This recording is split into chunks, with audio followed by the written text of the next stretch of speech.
Patas, Fernando Soto Aparicio. Febrero 10, sábado. Antes todo era sencillez, rusticidad, paz, y de pronto el valle se vio invadido por las máquinas. El mediodía fue roto por el grito estridente de las sirenas. Los caminos se perdieron bajo toneladas de polvo y anchas vías cruzaron el verdor de los sembrados.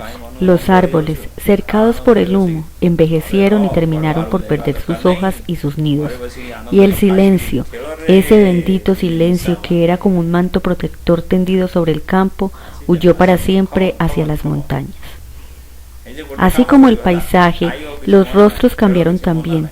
Ya no era la cara ancha y sonrosada del sembrador, ya no las mejillas frutales de las muchachas ni los ojos risueños de los niños. Eran semblantes deformados por grandes cicatrices, con hirsutos pelos que les daban apariencias bestiales o ridículas. Eran pieles ajadas por el sudor, ennegrecidas por el hollín, picadas por las viruelas inclementes que diezmaron la población del valle como plaga bíblica. Eran ojos asustados, huidizos, brillantes de codicia, señalados por las huellas imborrables de crímenes pasados. A eso lo llamaban algunos, pomposamente, civilización, progreso. La esperanza de la patria estaba allí.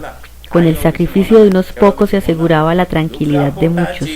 Era necesario que el valle perdiera su aspecto bucólico para que la nación recobrara su estabilidad económica.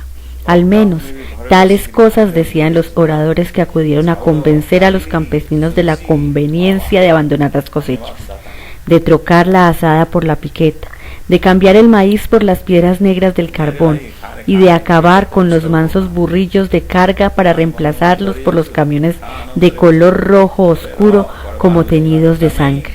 Los agricultores al principio ofrecieron resistencia, pero pronto fueron cediendo. El miedo, la ambición, el dinero, el analfabetismo.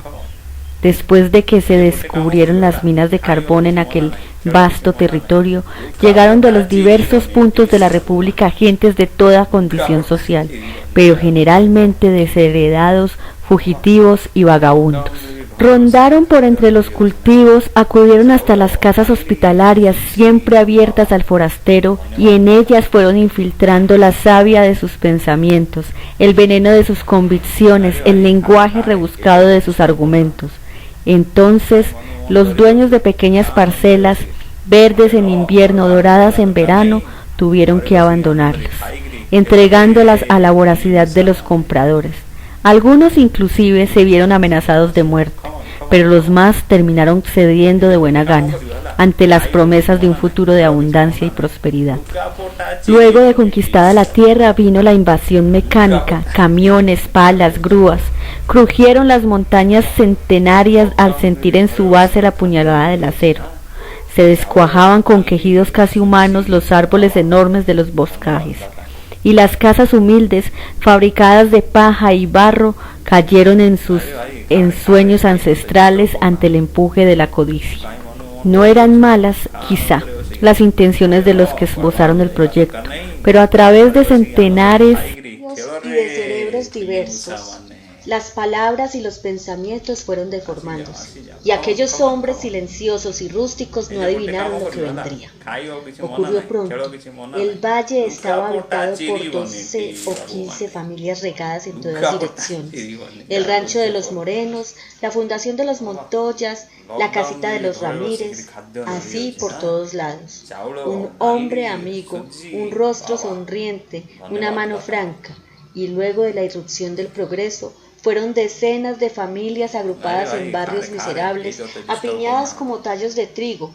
Las construcciones apresuradas crecieron como cizaña, casas de latón, de madera, de piedras y cemento, y de allí surgió el pueblo, Timbalí.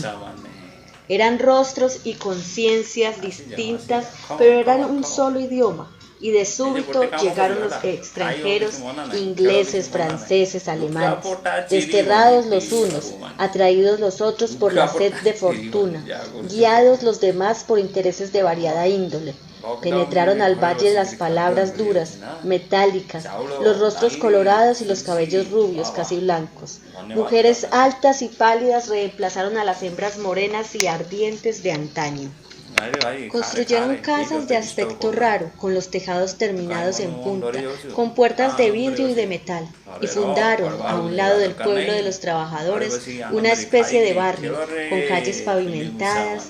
Allí vivían esas pocas familias, cuyos hombres vinieron pronto a mandar en los otros, en los dueños de la tierra. Seres rubios que decían very good, how missy, Beauchamp.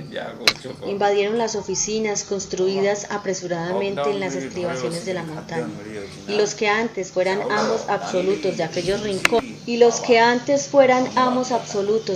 rincones, de los que habían huido para siempre el sosiego y la paz, se vieron obligados a obedecer a los extraños.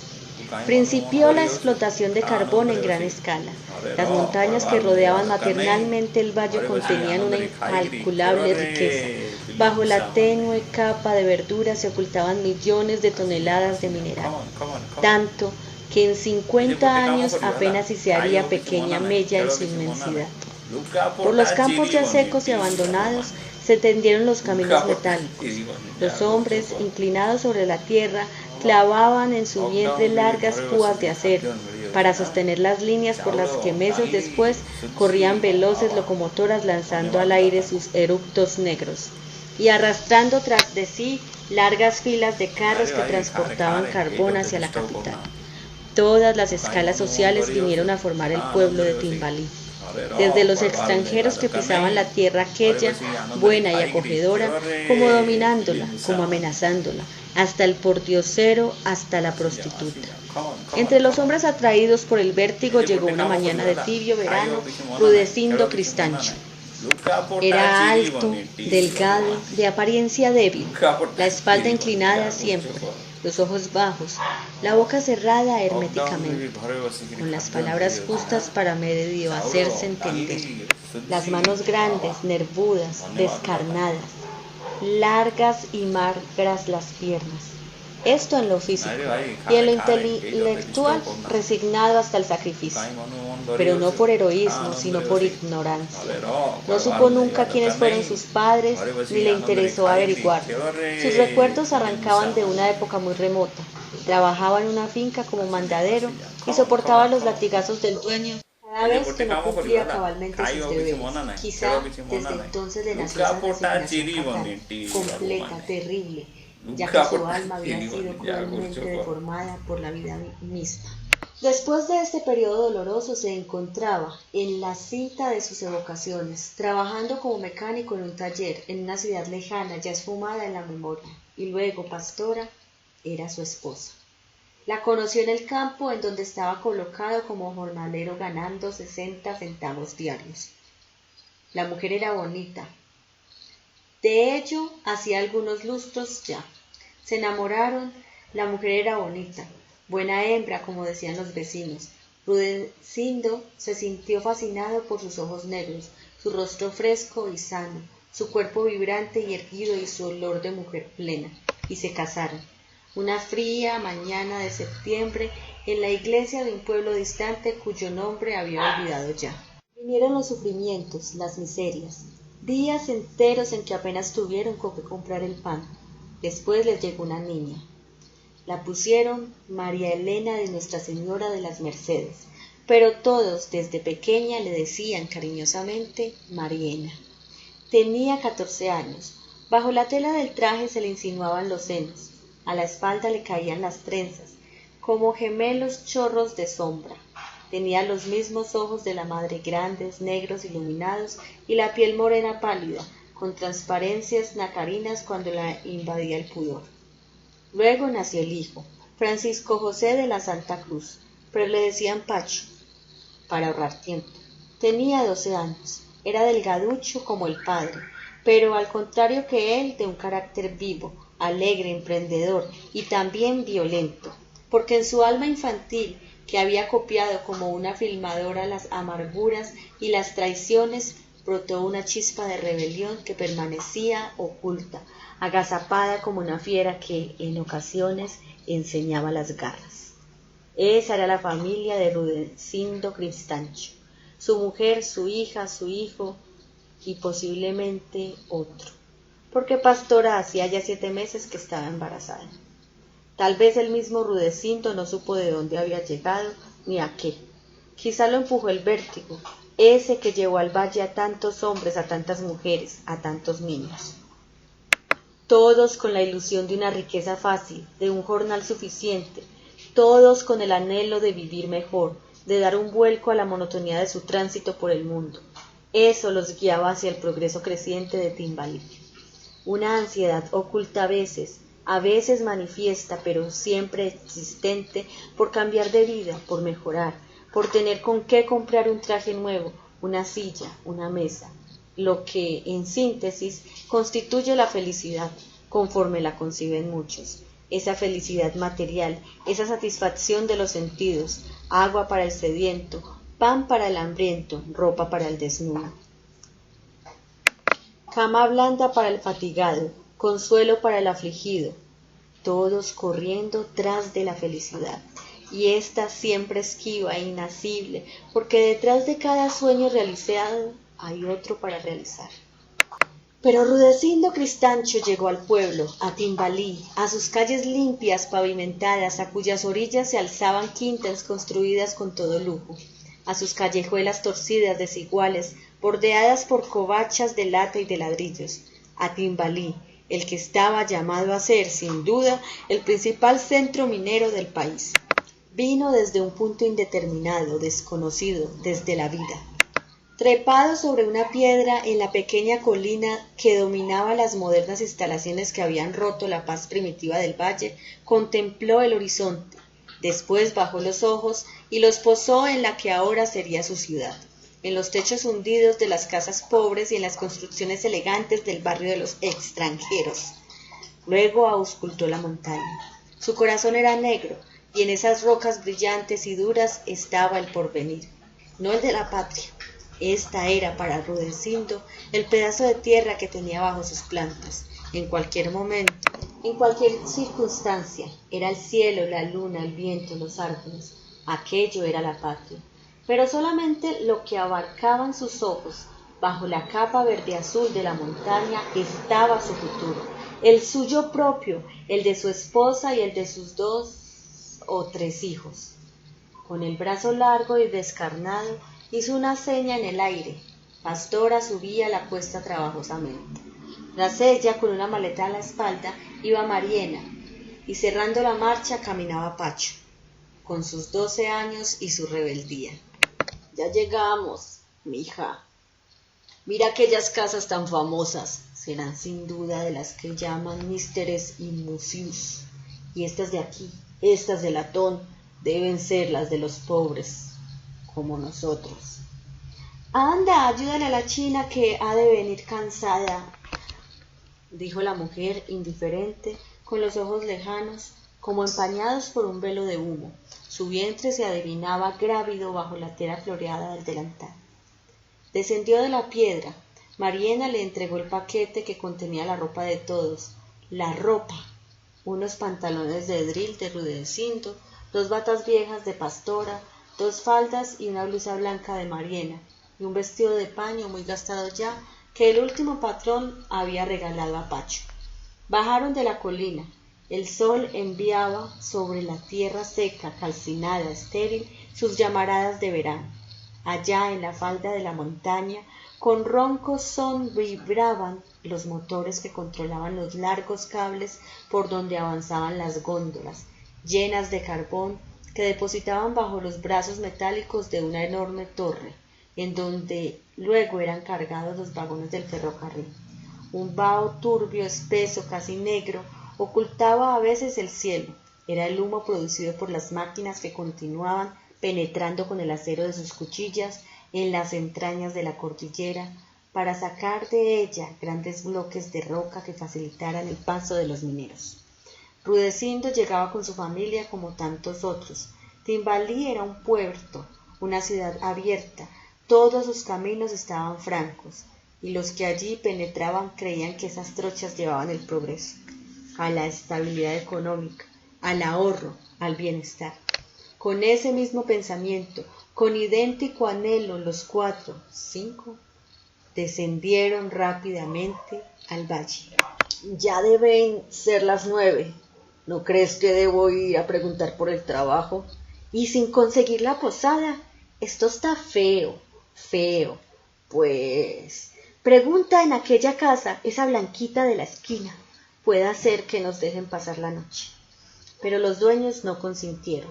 Rudecindo volvió con el ánimo oprimido, cabizbajo, como si buscara algo dentro del polvo amarillento y pegajoso de la calleja. Todas las puertas estaban cerradas para ellos. No había cuartos, no se recibían forasteros. Se trataba de una casa de familia, en fin. Oyeron todas las disculpas imaginables. Perdieron una hora en su infructuosa búsqueda. De pronto se dieron cuenta de que llegaba al límite del pueblo. Se presentó ante ellos un panorama extraño, desolador. Era una especie de protuberancia del terreno que no alcanzaba a formar una colina, y allí, regados en todas direcciones de un lado para otro, se veían cajones rotos, hierros viejos y oxidados, varillas retorcidas y quemadas, restos de ladrillos y de adobes, latas, montones de tamo y de troncos viejos, basura, ceniza, lodo y, cosa rara, en mitad de la confusión se levantaban dos casuchas. Estaban construidas con maderos inservibles y medio calcinados, con canecas vacías y rotas, con latas de diversos tamaños y colores, con hierros decrépitos. Parecían más que levantadas por la mano del hombre, hechas al azar, formadas casualmente al arrojar los desperdicios de la ciudad, las obras de las estructuras, los empaques de la máquina y de los motores. Eran como esos cubiles de los cuentos de brujas, que milagrosamente se sostienen. Los 4 intrusos las contemplaron asombrados. Aún en la mitad del día, con aquel sol clarísimo de verano, inspiraban miedo, desconfianza, casi terror.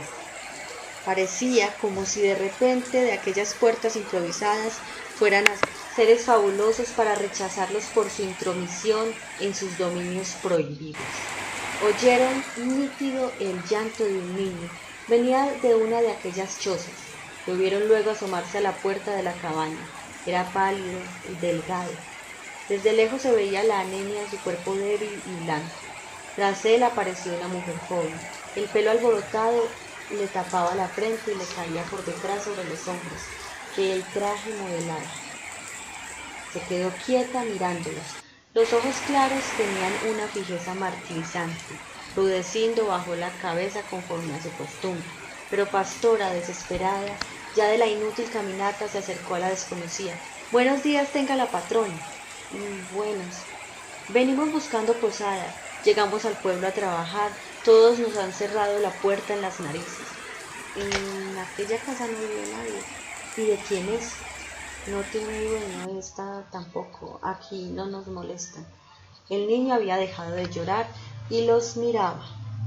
Tendría 3 años, tal vez menos. Era rubio, con los ojos claros como los de la madre. «Yo me llamo Cándida y este es Neco, mi hijo. Y nosotros, este es mi marido, Rudecindo, y esta es mi hija Mariena y este es Pacho, y yo, Pastora, para servirle». «Bueno, creo que seremos vecinos. La casa aquella está en peores condiciones que esta. Tiene más goteras, pero conseguirán arreglarla. Se vive como se puede. ¿Qué le vamos a hacer?» «Anda vos, mi hija. Yo me voy a buscar trabajo». «Que Dios lo lleve». Rudecindo se alejó, lo dominaba el miedo, lo poseía la timidez. Sintiéndose solo, era incapaz de obrar. Le faltaba el apoyo de Pastora. La mujer había aprendido a dominarlo sin violencias, sin groserías ni insultos. Necesitaba de ella tanto como el aire. Era su guía, su consejera. Lo impulsaba cuando las fuerzas le fallaban, como ahora. Cuánto deseaba tenerla a su lado. Pensó en Mariena, que ya era casi una mujer. Pensó en su hijo, en aquel nuevo fruto que iba ensanchando el vientre de Pastora. Nacería quizás allí, en esa casucha formada por los desperdicios, en esa inmunda choza, alejado de toda compasión, de todo cariño. Pero tendría al menos el suyo. Sus manos rudas temblaron un momento, cual si acariciaran ya la cabeza pequeñita del hijo o de la hija, porque también podía ser una chiquilla. En un principio él no había querido que naciera. No deseaba un nuevo sufrimiento, una nueva responsabilidad. Pensaba en las noches en vela, en la leche para el recién nacido, en las enfermedades, la tosferina, el sarampión, y deseaba librarse de esos padecimientos, evitárselos a su esposa y también a aquel ser que entonces no era sino un corazón pequeñísimo, un cerebro sin entendimiento, sin pensamientos ni deseos. Pero ahora se alegraba de que naciera, de que viniera a llenar el silencio y la soledad de sus horas, primero con su llanto, después con su risa y luego con su palabrería infantil. Por ese mismo ser nuevo, por ese hijo que abriría dentro de poco los ojos al mundo, debía ser fuerte, luchar y vencer, conseguir un empleo que le permitiera ofrecer lo necesario a su esposa, a sus muchachos. Sus pies descalzos se enterraban en el polvo de la calle. Ya terminaba el barrio pobre, iba a entrar en esa especie de ciudadela fortificada con el ruido de los motores. Iba a penetrar en el recinto en donde funcionaban las oficinas de la Compañía Carbonera del Oriente. Vaciló y sus rodillas se doblaron. Estuvo a punto de caer a tierra.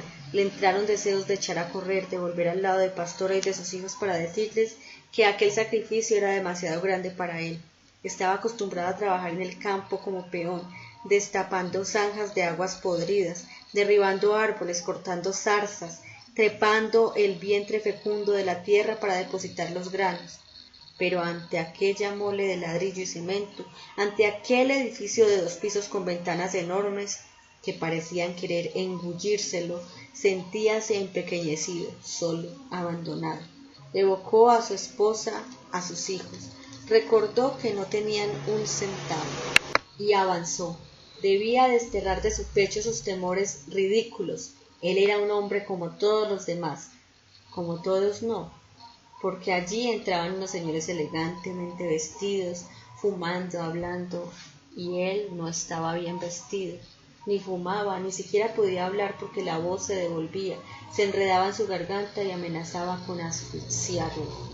Rudecindo Cristancho, sí, ese era su nombre, dio un paso, 2 hacia el edificio. Un automóvil pasó veloz por su lado y sintió vértigo. Cerró los ojos. ¿Qué le estaba pasando ese día? ¿Era el reflejo del sol en los cristales de las ventanas? ¿O era el ruido monótono e incesante de los motores? ¿Por qué era tan cobarde? Allá, en el fondo más distante de su conciencia, se atrevía a formularse esta pregunta. Sí, tenía miedo de todo, temor absurdo de lo desconocido, un rostro, una máquina, una palabra. Él había nacido destinado a la soledad. Pensó que hubiera podido ser feliz sin Pastora y sin sus hijos, metido dentro de un bosque comiendo raíces, pero luego movió la cabeza con energía, desterrando los pensamientos. Él amaba a Pastora, no con pasión, con una especie de cariño fraternal, de amistad, y quería a sus hijos, tranquilamente, sin violencias.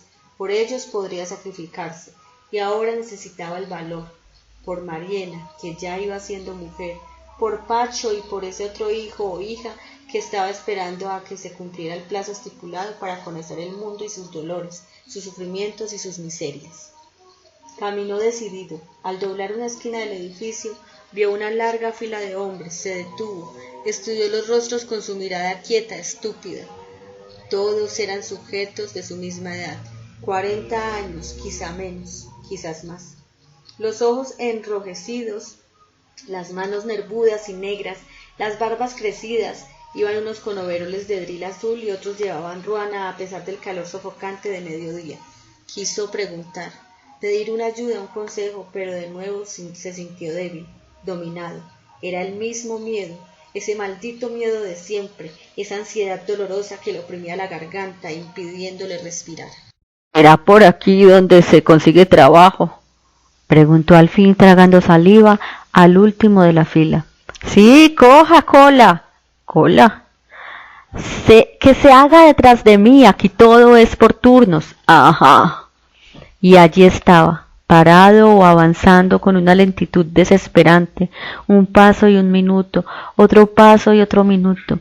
¿Qué harían todos aquellos hombres? Buscarían trabajo. Y él, de último en la fila, sin duda se quedaría sin empleo. Y tendrían que regresar, ¿a dónde? A la vida de donde habían salido, a la existencia anterior que los vomitaba como restos de un naufragio sobre la playa ardiente de Timbalí. El primero de los hombres que formaban la fila estaba colocado frente a una ventanilla. Hablaba con alguien que, al parecer, se hallaba detrás del cristal. Al fin se fue, luego pasó otro, y otro. Rudecindo esperaba aún, ya estaba más sereno. Casi todos los hombres eran de su misma condición, campesinos enseñados a manejar el arado o la azada, obligados por las circunstancias o guiados por la ambición a trabajar en la Compañía Carbonera del Oriente. Los examinó y luego los contó. Era lo único que sabía hacer, contar, pero solamente hasta 50. En la fila delante de él se hallaban colocados 12 hombres. Él formaba el número 13. Malo, se dijo. Pensó que estaba ubicado en un sitio pésimo, que el empleo no resultaría. Luego contó la fila y vio asombrado que él ocupaba el número 11. Trabajo le costó explicarse este hecho. 2 hombres habían sido atendidos ya. Estaba decidido a todo. Se engancharía en lo que fuera, pero ojalá lo dejaran en un lugar donde las máquinas no hicieran tanto ruido. Les tenía miedo. Miraba pasar por sobre su cabeza a considerable altura las góndolas que venían de las distantes puertas de las minas llenas de carbón. No comprendía ese fenómeno. Enormes carretillas resbalando tranquilamente sobre lazos al parecer de acero. Instintivamente se hacía a un lado cuando pasaba la góndola. Un obrero que estaba delante de él lo notó. ¡Hala! ¿No habías trabajado nunca por estos lados? No, señor, yo soy de lejos. ¿Y qué? ¿Te dan miedo las góndolas? ¿Las qué, su merced?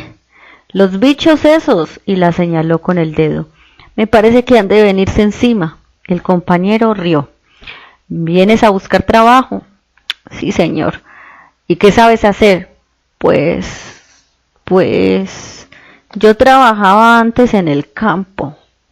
¿Como jornalero? Sí, señor. Tal vez te enganchen para los túneles de la Pintada. Se cayó hace poco una parte de la bóveda y tienen que sacar los escombros para reconstruir la galería. Ay, ojalá, porque con 2 muchachos, casi 3. ¿Casi 3? Preguntó el otro riendo. Tenía el rostro curtido, pero la mirada franca, la frente alta, los ojos firmes. En esos momentos, cortando la respuesta de Rudecindo, se oyó por todo el valle la sirena central de la compañía. Anunciaba la hora del descanso, eran las 12. ¿Y eso qué fue? Pues hombre, que nos vamos sin poder hablar con el jefe de personal.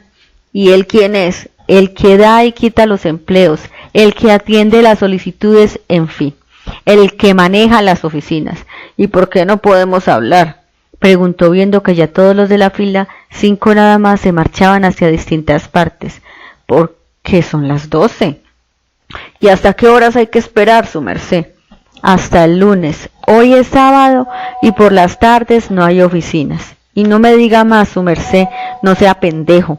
Todos aquí somos compañeros. Hasta luego, pues, que Dios le pague. Rudecindo se marchó triste como siempre, mas ahora quizá.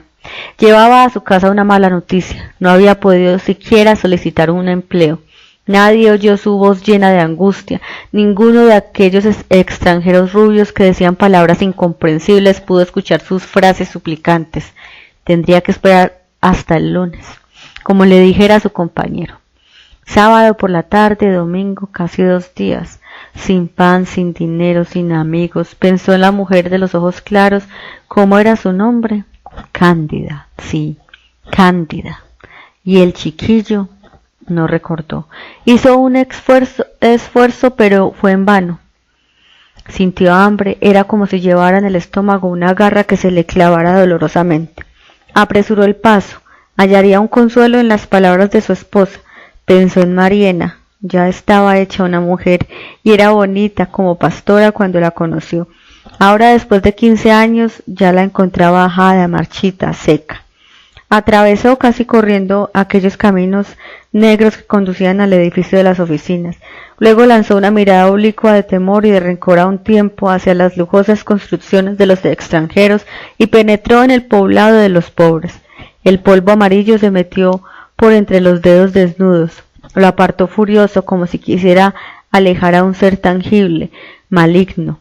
Y allí estaban, por fin, los escombros, los desperdicios tirados sobre el montículo. Allí se alzaba su casa. ¿Su casa? Sí, era suya. Por lo menos nadie se la disputaría. Allí estaba. Le pareció más nueva. Habían alejado la basura de los alrededores y la puerta se hallaba ya en su sitio.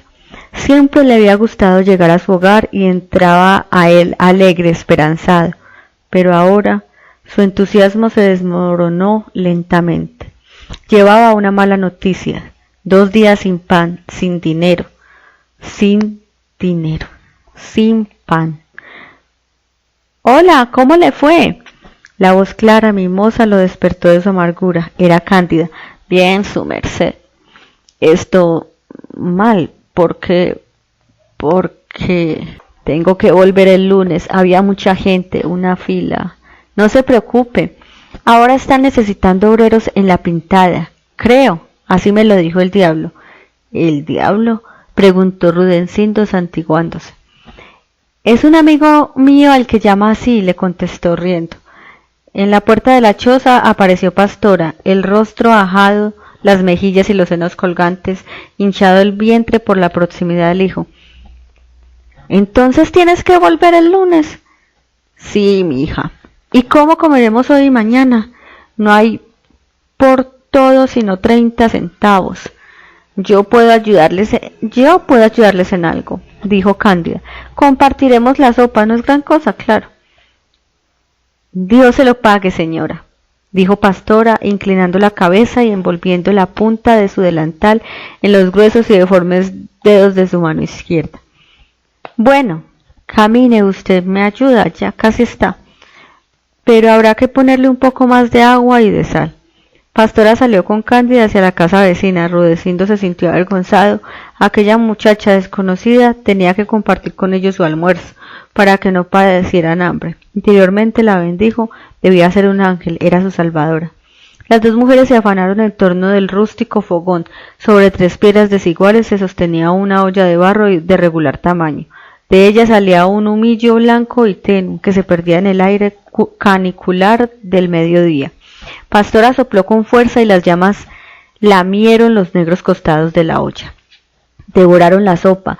Neco, débil y pequeño, blanco y rubio, trepado sobre las rodillas de la madre, pedía con su lenguaje todavía infantil el único pedazo de carne. Pacho tomaba su alimento en silencio. No se resignaba. Quería algo, siempre lo había querido sin saber qué era, pero se rebelaba. A pesar de sus 12 años y de su educación rudimentaria, tenía sueños, ilusiones y una concepción especial de la vida.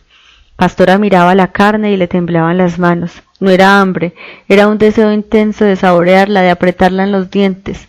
Era uno de aquellos que la gente del pueblo llama antojos y que obsesionan muchas veces a las mujeres embarazadas. Pero Neco la pedía y Cándida se la puso entre los labios blancos y marchitos. Pastora palideció. El sol se fue momentáneamente de sus ojos y creyó que la tierra huía, que se hundía en un abismo. Luego todo pasó. Tan solo le quedó un agudo e intermitente dolor en el vientre. Mariana estaba silenciosa, triste, no comprendía sus reacciones de ahora. Siempre había sido alegre, aún dentro de la miseria, y desde un mes a esta parte todo estaba desteñido, mustio. El mismo esplendoroso sol veraniego le parecía alejado, como oculto tras de una nube impenetrable. Tomó con desgano el pedazo de pan que le entregaba Cándida, miraba hacia el horizonte, hacia el infinito, hacia los límites imprecisos de su alma de mujer que empezaba a nacerle allá adentro, en ese sitio indefinido no ubicado aún, la cabeza, el corazón, allá, muy adentro. Temblaba.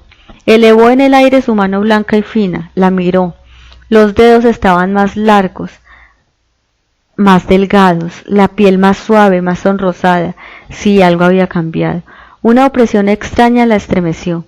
Bajo los senos redondos y pequeños, como 2 escudos de nácar, el corazón palpitó con violencia. El rostro se le arreboló adquiriendo una belleza enorme. Bajo la mano, sintió pesado el brazo.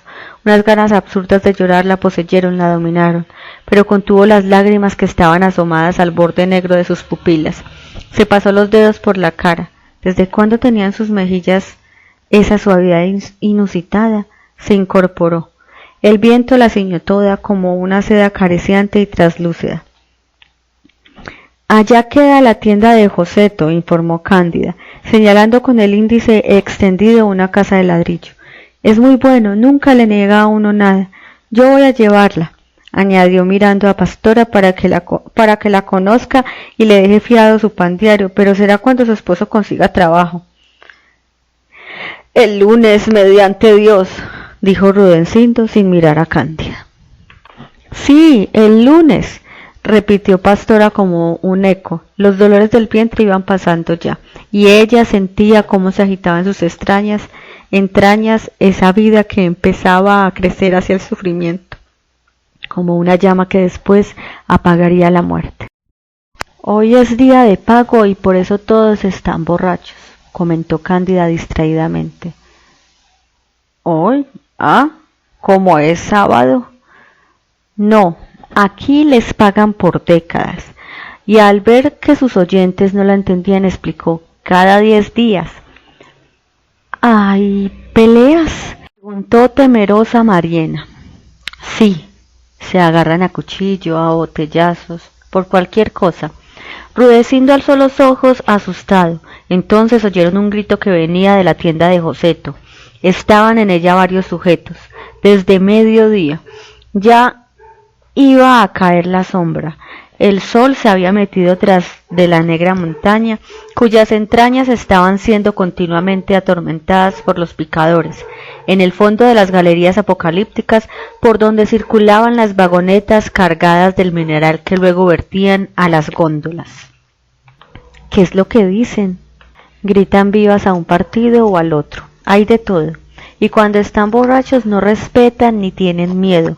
Solo les da por pelear por cualquier tontería de esas.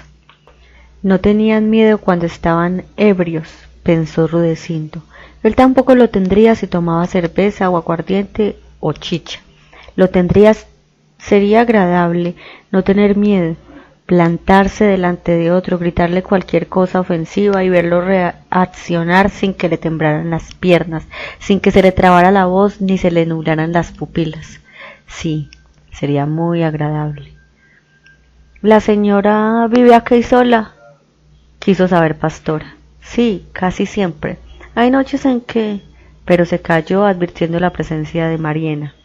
Rudecindo lo comprendió todo, mas mentalmente halló de inmediato una justificación para el proceder de Cándida. ¿De dónde venía aquella mujer? De cualquier sitio. ¿A dónde iba? A cualquier parte. ¿Qué había sido su vida antes de aquella tarde? Eso no les importaba. A saber que había compartido con ellos su escaso alimento y que le estaban agradecidos. No tenían derecho a juzgar los procederes humanos. Solo Dios podía absolverla o condenarla. Pensó Rudecindo que ella quizás no sabía quién era el padre de su hijo, de aquel muchachito débil, anémico, que se había dormido sobre sus rodillas. Pensó que Cándida era una mujer que se entregaba a uno y a otro para obtener un poco de dinero con que continuar arrastrando su miserable existencia. Pero no le hizo reproches, casi la absolvió. Estaba sola, no tenía padres, hermanos, esposo, sola contra el mundo, contra una manada de lobos hambrientos, contra centenares de mineros que buscarían en ella el espasmo fugaz del placer, para dejarle luego entre las manos una moneda o un billete ajado y viejo, tan viejo como el mundo o como el vicio. ¿Quién podía protegerla de la voracidad de los hombres? Pensó con horror en Mariena y en Pastora. Si él faltara un día, si de pronto no pudiera trabajar más, si su mujer se viera obligada a aceptar cada noche a un hombre distinto para tener con qué comer, si Mariena se fuera de su lado para seguir en otra ciudad como aquella, en otra mina de carbón, una existencia como la de Cándida, con un hijo de nadie, con una casucha miserable y un amante que le tirara un mendrugo de pan. Cerró los ojos aterrorizado y apretó los puños. Una súbita oleada de decisión lo invadió. El lunes madrugaré. A las 5 estaré frente a la ventanilla. Allí no abren hasta las 8, dijo Cándida y se quedó mirándolo compasiva, burlona. Un nuevo grito vino de la tienda de Joseto. Luego muchas voces se elevaron a un tiempo. ¿Qué será? Una pelea es común. Los gritos aumentaban, se oyó un disparo. ¿Son así siempre? Sí. ¿Y no hay policías? ¿No hay autoridades? Vean, allá está un agente. ¿Cómo que es Quintero? Ya se acabó la pelea, sin duda fue por política, son unos imbéciles. Cuando se les sube el alcohol a la cabeza no saben más que gritar abajos a los godos o a los cachiporros, y entonces vienen los puños, los tiroteos, los botellazos. Un grupo se destacó por el camino que conducía a las distantes veredas de Timbalí. Eran 3 hombres y una mujer. Uno de ellos llevaba la cabeza rota y la sangre le empapaba el rostro. Sus maldiciones y sus injurias vibraban en el aire como dardos sonoros. La mujer trataba de calmarlo, lloraba, conducía a sus espaldas un chiquillo y en la mano un costal medio lleno con verduras y frutas. Pasaron junto a las chozas. Cándida saludó con la mano a uno de los del grupo. Él le contestó de la misma forma. Luego todos 4 se perdieron tras del arbolado marchito, opaco que ocultaba el camino. Iba cayendo ya la noche. Parecía como un enjambre de abejas negras que bajaran de las colinas extendiendo sus alas sobre el valle. De repente la luz surgió en todas las calles, en los portones de las casas, en las ventanas. Se iluminaron las instalaciones de la montaña, en donde los obreros llenaban las góndolas en la boca de las minas. Rudecindo contempló absorto cómo iban naciendo estrellas amarillas en la falda de la cordillera. Y allí, en su rústico albergue, la soledad, la sombra y el frío también, porque de los cerros bajaba un vientecillo helado y cortante como un cuchillo. Arca vecina empezaron las ranas su canto monótono. Era un solo acorde, sostenido hasta el fastidio. A veces las chicharras cantaban ocultas entre las ramas secas y polvorientas de los árboles vecinos. Ya es tarde, dijo Rudecindo. ¿Quieren irse a dormir?, preguntó Cándida. Todavía no, señora, podemos estarnos aquí otro momentico. Neco empezó a toser. La madre se despidió y les prometió fabricar al día siguiente una buena cantidad de aguapanela para que alcanzara para todos. Se lo agradecieron. Dios no los dejaba solos, pensó Rudecindo, que la mujer que los amparaba era una prostituta, pero que las circunstancias, en fin, no se detuvo a meditarlo. Metámonos al rancho, mija, hace un frío aterrador. Allí estaban protegidos parcialmente del viento. Este se colaba por los intersticios de la puerta y por las rendijas de las paredes desiguales. Pronto una claridad blanca fue difundiéndose calladamente sobre el valle como un perfume. La luna llena acababa de aparecer sobre la montaña, allá en donde quedaba la mina de la Pintada, de la que le hablara un compañero. Guardaron silencio, solo se oía el croar de las ranas en el charco.